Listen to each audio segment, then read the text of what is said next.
नमस्कार, मी श्री सावित्रीबाई फुले.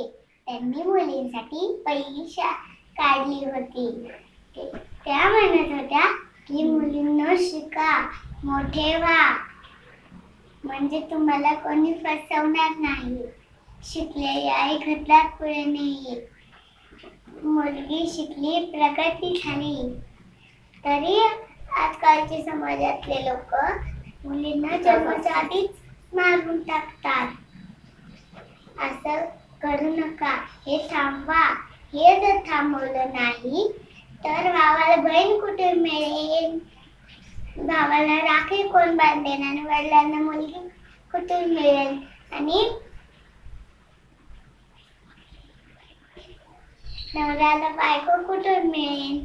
त्यासाठी तो मुलीला जन्माला येऊ द्या, तिला शिकवा, तिला मानाने वाढवा. ती तुमच्या एक दिवशी भविष्याची पंथी होईल.